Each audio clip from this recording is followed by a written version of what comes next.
Hi, welcome to Digital Badge Academy's webcast. I'm Jim Daniels, your co-host, and I'm here with colleague and fellow co-host David Leeser, who's going to introduce this week's guest. David. Thank you so much. And Brandon, thanks so much for joining us. Brandon's from Kaplan, and Brandon has a really interesting perspective and research and data on some of the trends and the changes that are happening in the alternative credential space. And so we thought we'd dive right into some of the things that you're seeing, Brandon, and see how is that really going to impact the new way of working in society and also what we can do to help move it along. So thank you so much for joining us, Brandon. Really appreciate it. Yeah, always happy to be part of these conversations, and so thank you for the invite, and looking forward to having some fun. So let's dive right in. I mean, you just did some recent research on mindsets around college degrees, alternative credentials, alternative programs. I mean, what did you find? And I think there were some really provocative findings there.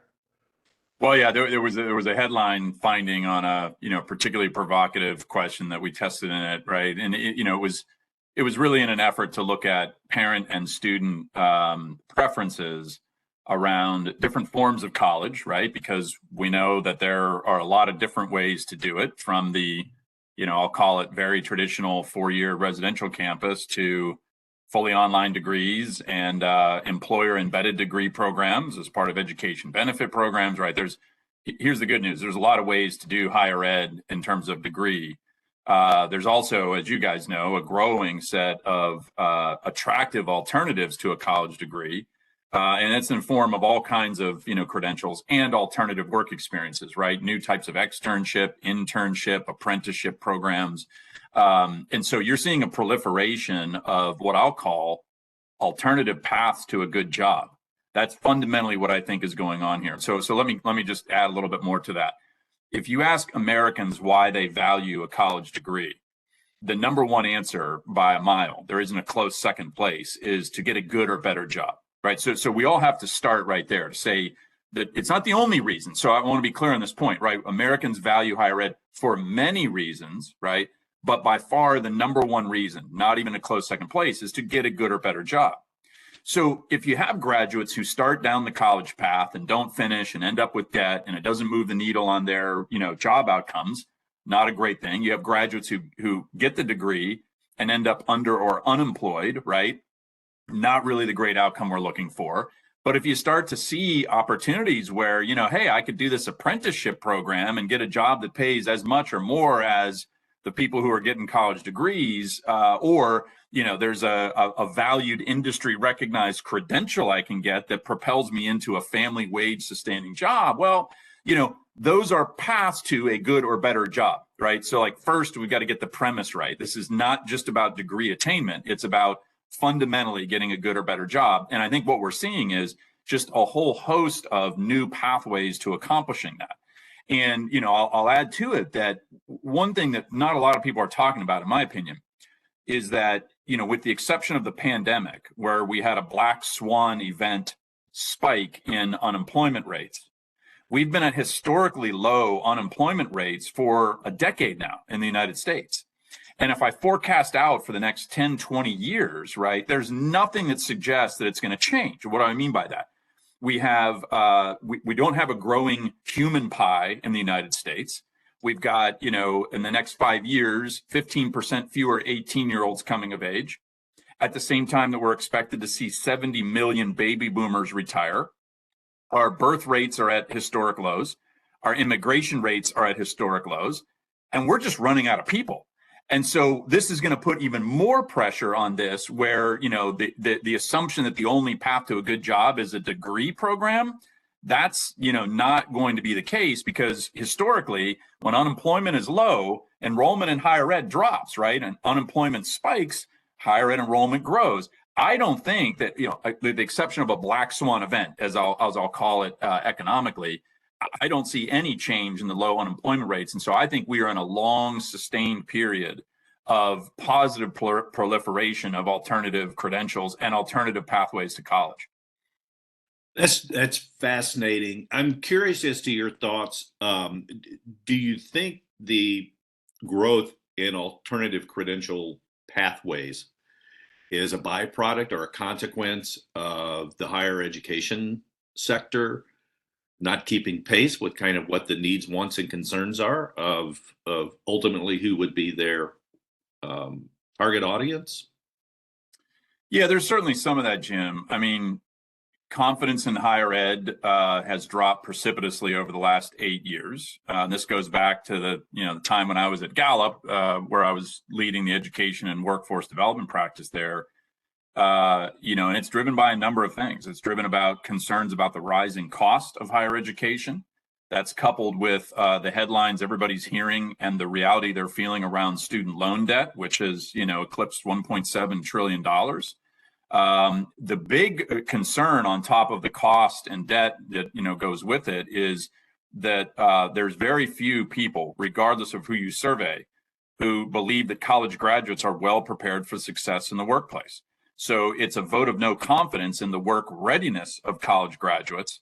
And then, of course, we have this political, rankle where for the first time in history, there's been a major divide in views of higher ed between Republicans and Democrats, right? And that is a whole other subject we can unpack. But to your point, right, the big thing that I worry about is going back to what I said earlier. If the number one reason why Americans value higher ed is to get a good or better job, and they're lacking confidence in the work readiness of grads as they graduate, while the price tag is going up, it's an ROI value proposition nightmare. And there's no doubt in my mind that that is depressing enrollments in higher education. Now, and as that's happening, right, you are seeing other employers, third-party organizations, both public and private, responding and stepping up and creating, a plethora of new alternatives. And so both of those things are happening at the same time. So we know there are some higher ed institutions that are being very responsive to this, and they're the ones that are killing it right now with enrollments, right? You look at the SNUs and the WGUs and the Purdue Globals and the ASUs, right? Like institutions that are growing rapidly, and they're being very responsive to market needs, demands, employer partnerships. But back to this interesting data point. One of the survey questions was we asked Americans, would you rather have your child go to Harvard, right, to get a degree from Harvard, or get an internship at Google? And interestingly enough, the majority of Americans picked the internship at Google over the degree from Harvard. And now I know it's an unusual and provocative question, but it essentially pitted one of the most well-recognized university brands in the world against one of the most well-recognized employer brands in the world. And all things considered, right, as a path to a good job for their child, the majority of Americans would pick that internship at Google over the Harvard degree. Now, if you step back, that might sound shocking, but you step back and think about it, and you go, but wait a minute, if their goal is to get a great job, why is everybody so worked up about getting their kid into an Ivy League institution? It's because they want to get a great job after they graduate from that Ivy League institution. But if you could short circuit that by just getting that job at Google, like because you did an internship at Google, it actually starts to make some rational sense. It really does. I was involved at IBM with what was called the New Collar Program. And one of the things that happened during that was our chairman at the time, Ginny Rometty, came to us, a group of us, and asked us to strip out the college requirement for a lot of these different, careers. And what we had to do is we had to create an alternative to it. So that's when we created the New Collar Certificate Program, which was based on the badge program. And it was for the basic junior cybersecurity, customer support, all these other types of roles. So we did that early on. And IBM was kind of a thought leader in that area. But it seems like there's still a lot of resistance to that in the HR space. And I'm just wondering if you see that, or if you see that changing. I know that it's, there are a lot of difficulties switching over to a different type of Right. signal of achievement. What do you think some of those issues are, and what do you think is going to happen with those? Yeah, so David, that's a great question. Look, I will say, sure, there's still resistance, but that resistance is subsiding quickly as more and more employers start to crack the code on things. Like, for example, one of the big buzzwords out there is skills-based hiring right now, right? And almost every employer that's on the trendy curve of trying to recruit, employees says they're now doing skills-based hiring. Some of them are really doing it. Others are just, kind of using some, nice sounding words, and, it's more smoke than fire. But put that aside, right? There have been some real changes on a number of fronts. So look at the number of employers who have truly dropped the bachelor's degree as a requirement for the job. Now, it still might be an added bonus or preference, but they've dropped it as a requirement. Just in the last year, 9 states have done this for employees of state institutions, right? And it started with Maryland, and in less than a year, 8 other states followed suit, right?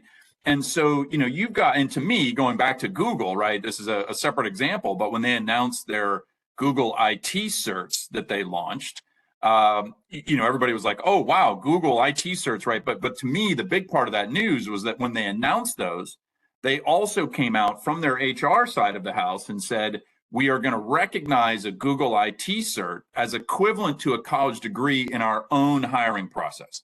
Now, to me, that was the real game changer that went, along with the launch of these new, credentials, right? And so that, that's a big deal. And then when I look at some of the other trends that are starting to kick off, now, again, these are still the early days, but I was just with a major employer who's launched their own apprenticeship program.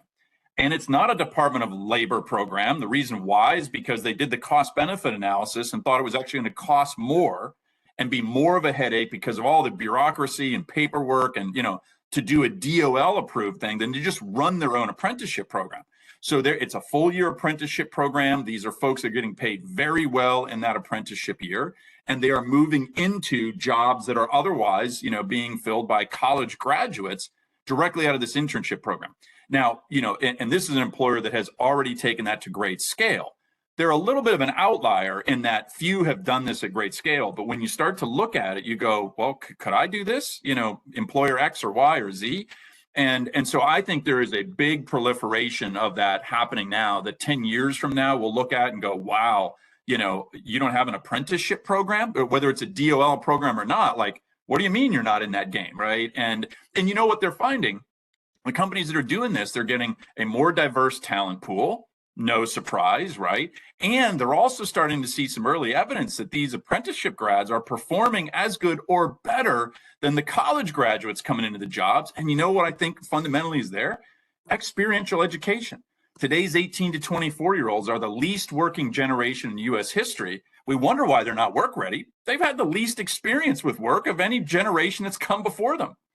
Do you think that individuals who come through the alternative pathways as opposed to, attending college and getting a degree, do you think that there's any downside or do the human skills, soft skills kind of thing, do you think that suffers a bit, or any thoughts around that? Because I know the whole college experience, a person can really grow as a human and develop a lot of skills, outside the classroom that wouldn't happen otherwise. And I'm just wondering if you see that as a gap potentially with the alternative pathways. Yeah, again, another thoughtful question, and I think ultimately, like in terms of hardcore measurement of that, the jury is out, right? And that's one honest, reflection. Like, to what degree, are we measuring the skill sets of college graduates, and to what degree are we measuring the, whatever you want to call them, soft skill attributes of people coming out of more skill-based or, kind of classic training programs? I mean, I don't want to underestimate the value of, the true college student development experience. And again, I'm really thinking about traditional age students in this context.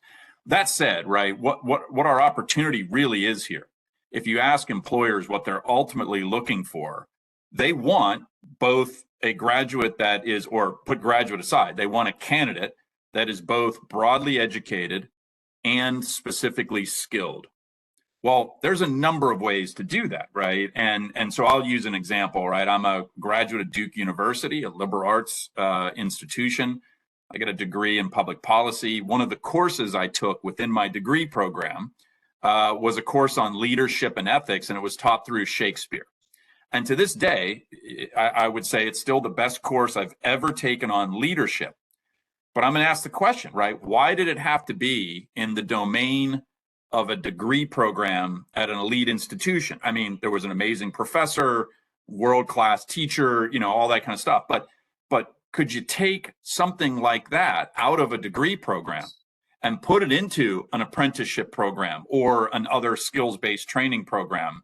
We can do those kinds of things. I just think we've been far less thoughtful on that. So as we've been seeing some universities take steps to incorporate skill training and credentialing inside the degree, right? I graduate with a major in English, and I'm a certified ethical hacker in cybersecurity, right? Like, there's these examples that are starting to pop up.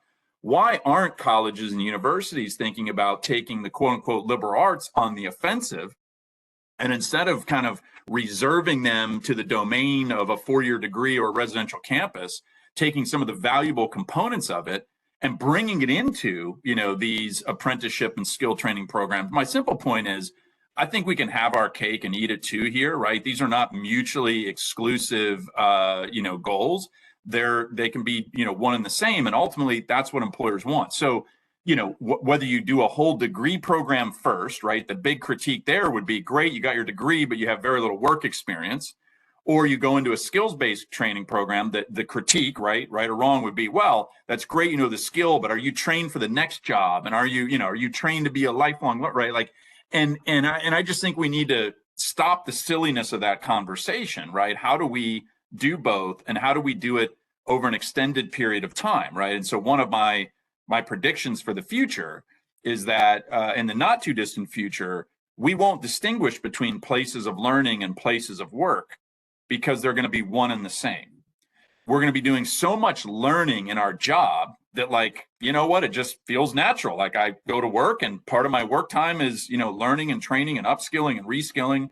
And if I'm in an academic institution or a place of learning, there's so much work integrated, aspects of it that, like, it kind of feels like a job. And there's a lot of application of what I'm learning. Like, to me, that would be the most exciting vision of the future. And I think here's the point: whether you believe it's true or not, I think we're hurling towards that at a great speed, because that's the only way we're going to survive.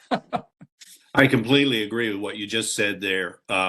David and I certainly experienced that at IBM. So much of our focus was on, the learning. I mean, it was just continuous, right? There were really no breaks. It was just something that was fully integrated into what we, woke up every day and walked into.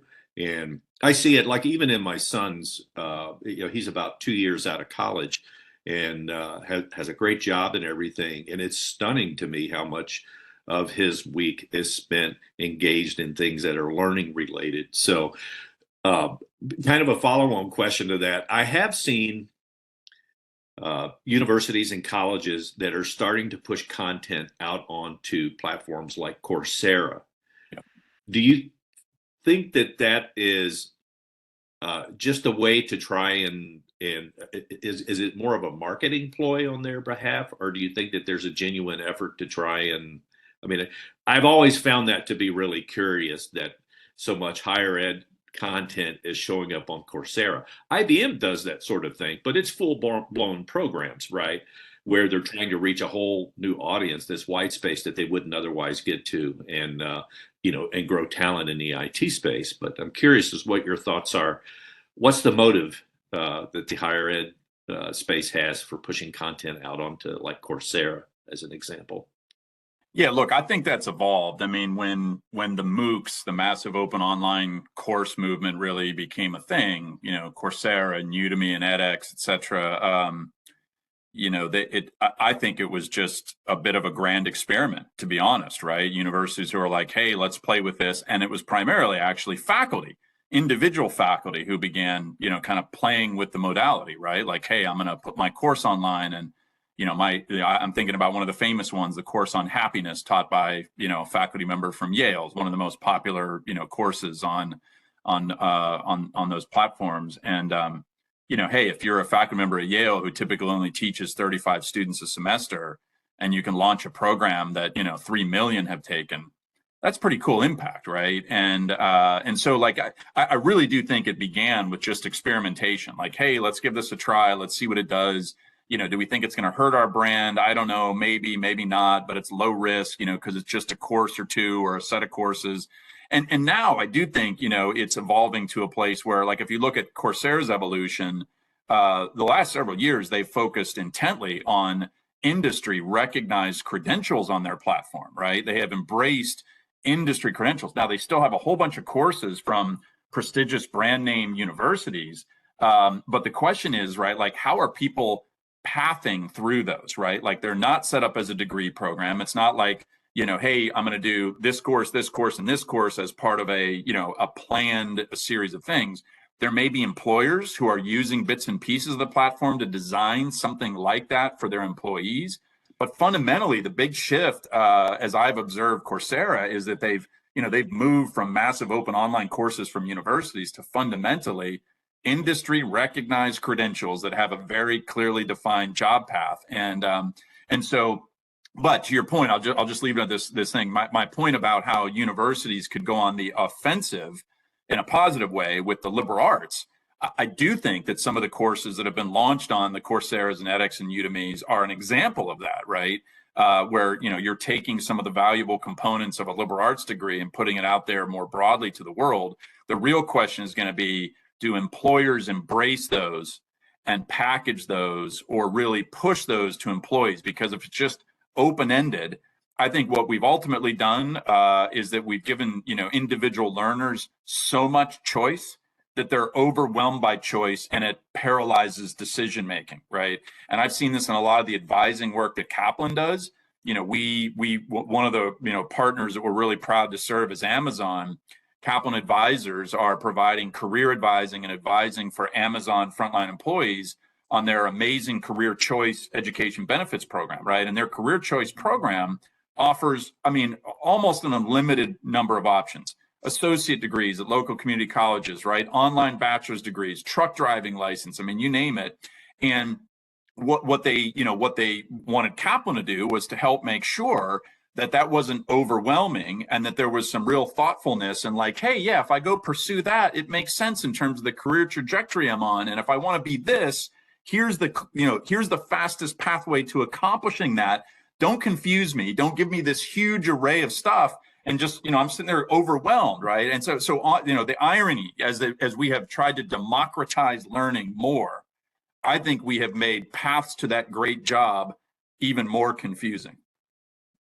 Yeah, and I think also for employers, it becomes very confusing on how to look at these different signals and determine which ones are valid. And I think that's one of the things that the college system has done really well. And I'm curious your viewpoint on where the college system needs to go. But one of the things they've done well is interoperability and equivalence, right? They've done that pretty well.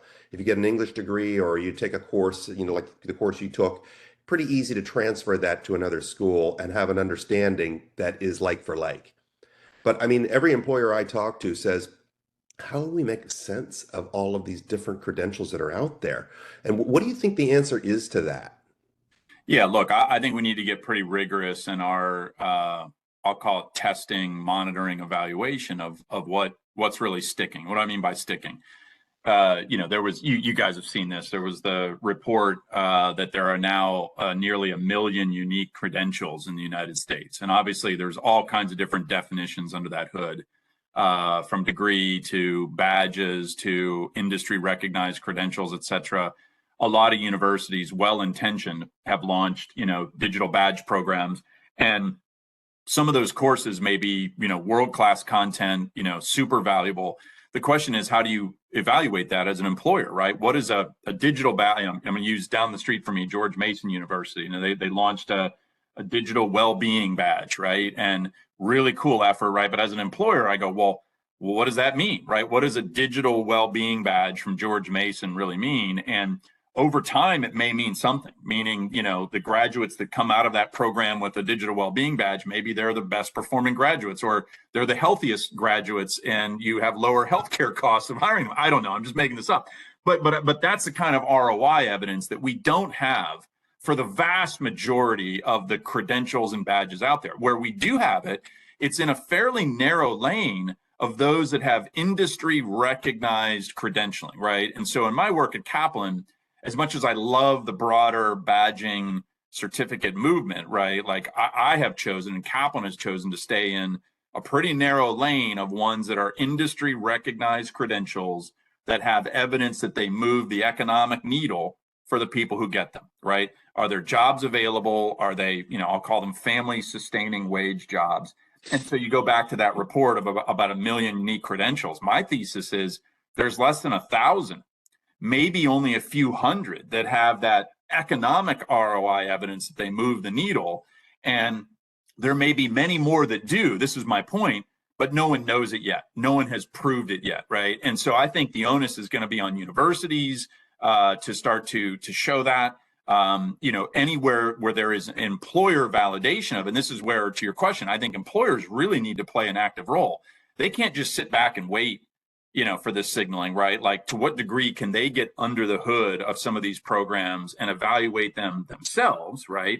Much like universities might evaluate an employer training program for potential academic credit, I think more employers need to get involved in this. And if it's not an individual employer, it can be by industry association. It can be, right? So I think we are seeing more of that, but we're at the proverbial tip of the iceberg on it. And right now, I think it's overwhelming. 1 million unique credentials, and there might be a few hundred that have evidence that they move the needle economically. That's our big challenge ahead. I think of certifications, for instance, as being, probably toward the top of the list as a credential that can move the needle.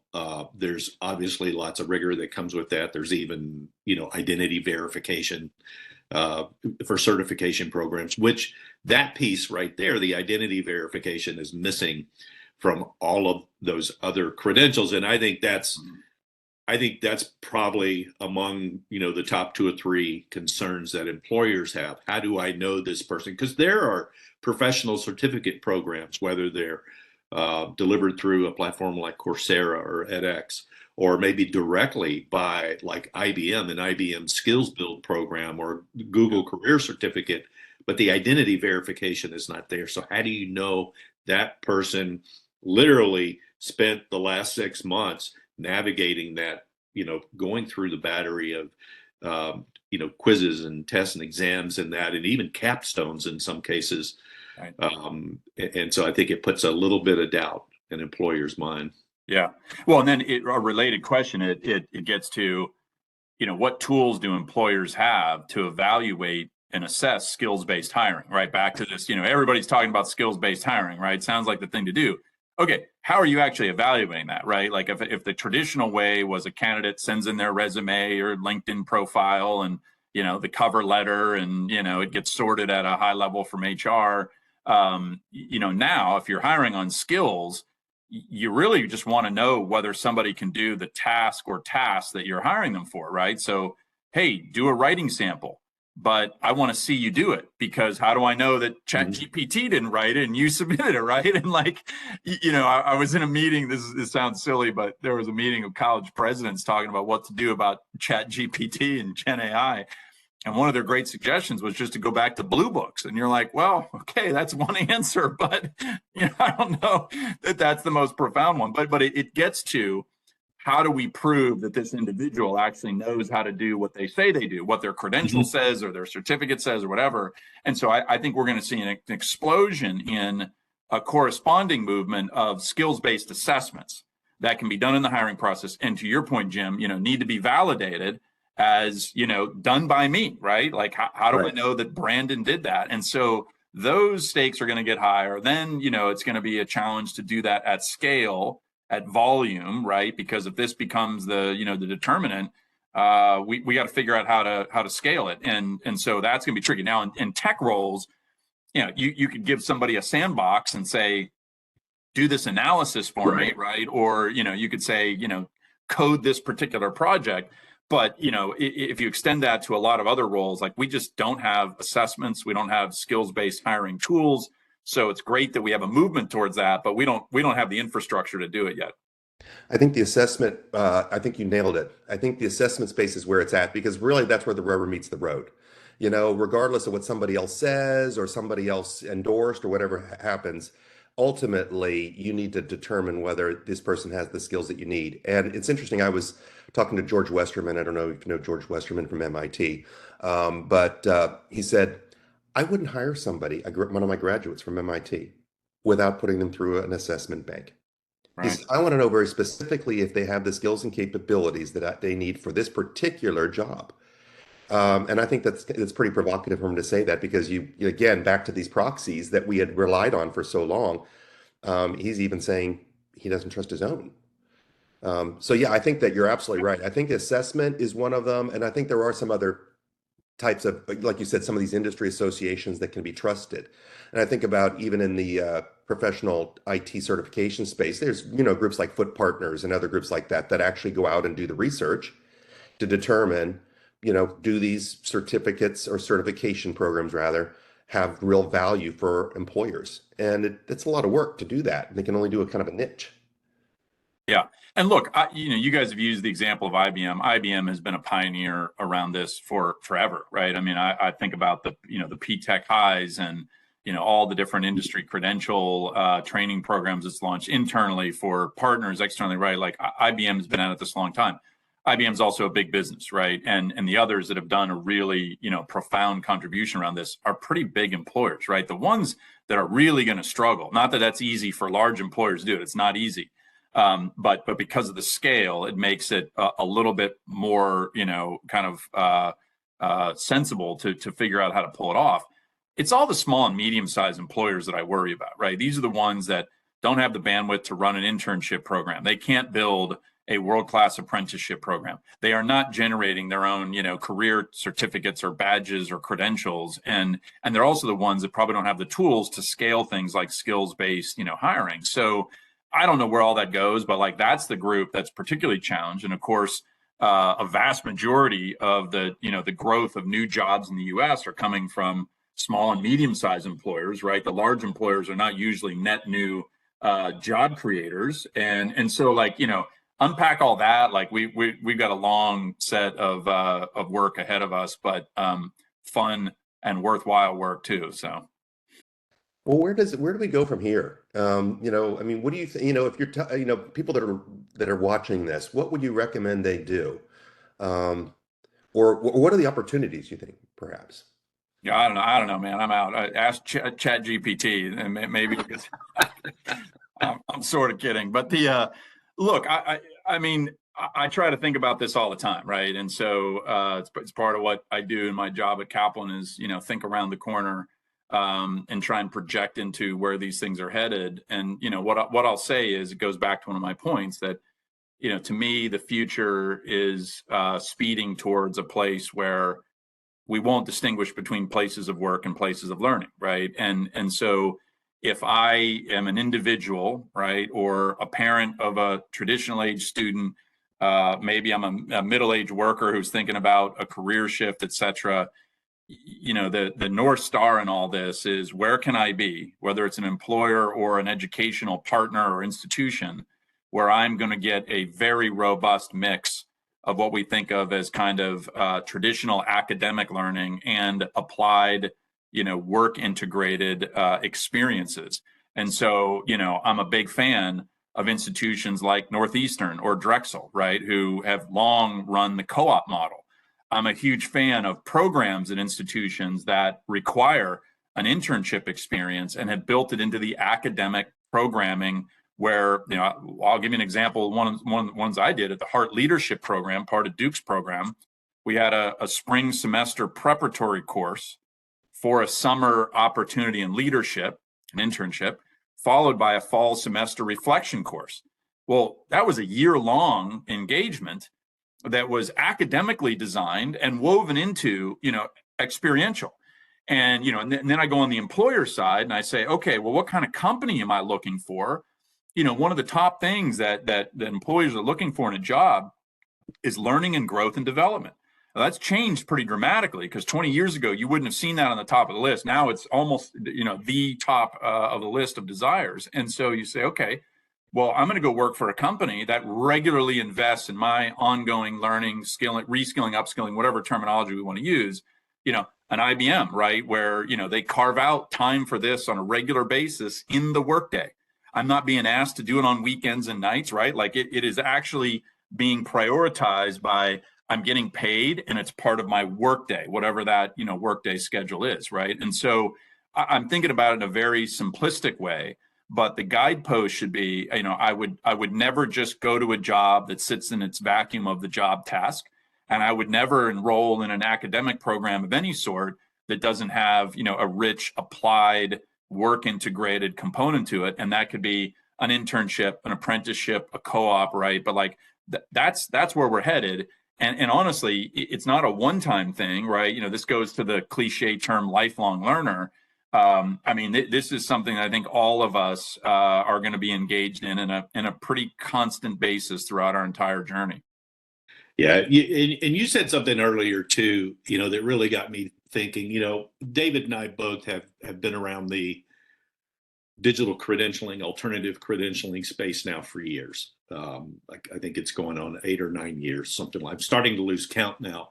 And I think from a alternative credential issuer and an alternative credential earner, things have matured pretty nicely. When you think about what each of those two audiences are trying to attain in terms of goals or outcomes in that. But the one piece that has really been slow to develop is that third persona, which is the consumer of those credentials. And when you mentioned small and medium-sized businesses, they could potentially be the biggest benefactors of alternative credentials. But the piece that really needs the most work, I think, in that space is to strengthen those alternative credentials in a way that give businesses confidence that they can rely on them and use them to make smart hiring decisions. So I think that was that thought just popped into my head when you were talking about that. Yeah, no doubt. I agree with you totally on that point. And I think, there's evidence that we're getting there. Yeah. But I think of other things that, like, you made me think about this as you were talking, because it was a conversation I was involved with earlier this week at the Business Higher Ed Forum. I'm on the board of the Business Higher Ed Forum, and it's a roughly 50-year-old organization that pretty much sounds like its name. It's a collection of business leaders and higher ed leaders focused on better relationships between business and higher ed, right? And so in that conversation, though, we were talking about, geez, if we were really trying to solve for a lot of these things, why wouldn't we have, as part of Pell Grants, money that supports internships for those Pell Grant recipients, right? So we're helping fund their college tuition. But for a lot of Pell Grant recipients, they don't have access, like students from, the higher socioeconomic rungs of society, to parental networks and job connections and, some of these informal internship opportunities. They also don't have the privilege and luxury of taking low paid or unpaid internships. Or, for example, I live outside DC. Coming to Washington, DC for the summer for an internship, even if it pays, the cost of living in DC is prohibitive, right? And so, but this is just an example. We're talking about all these dollars that are going to Pell Grant. Why wouldn't we also be arming those individual Pell recipients with a stipend that follows them to an employer that gives them an internship, right? And so, like, it's just, we have so many different examples where we can strengthen these linkages between higher ed and work, between employers and higher institutions. We have a lot of levers. I mean, that's just a federal example that was, that was part of the conversation that I had recently. But if we start looking around for these things, there's a lot that will move the needle for small and medium businesses. And that's, where I was going with that point. The state of Virginia just did something very unique. They surveyed their small and medium-sized employers and said, why aren't you doing more internships? And they basically said, because we don't have the infrastructure to do it. And so they've now created a third-party service for small and medium businesses to help manage an internship program. So it's basically a staffing agency that allows a small and medium-sized employer in Virginia to take on internships and have the internship nuts and bolts managed by this, state-run service. It's a brilliant example. I mean, they've just kicked it off, TBD in terms of its ultimate efficacy, but that is another example of the kinds of things we need to be thinking about. Yeah, I think that we're going to start to see those types of cottage industries growing, these third parties that are creating apprenticeship programs and doing things at scale. Like you said, that's the big issue, is how do we do this at scale? So, Brandon, if people want to know more about your work, how do they get connected to you? Is it through LinkedIn, or what's the best way? I mean, look, probably the only place I spend any meaningful time is LinkedIn, right? And it's I think an incredible community. So certainly, find me on LinkedIn. There's only one Brandon Busteed, so it's not hard. And then I will I write fairly frequently as a contributor to Forbes.com, right? So you can find me on Forbes. But quite frankly, I get a lot more readership on LinkedIn than I do even Forbes articles. And so the LinkedIn platform has been really rich, very engaging. And so I would say that's the place where it's best to connect with me. Thank you so much. Awesome. Thank you so much, Brandon. It's been a real treat to have you on today.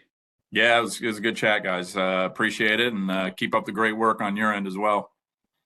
Are you looking to launch a digital badging program or improve an existing one? Look no further than Digital Badge Academy. Our highly popular online masterclass will help you gain the skills and insights necessary to achieve success. Enroll now and start learning today.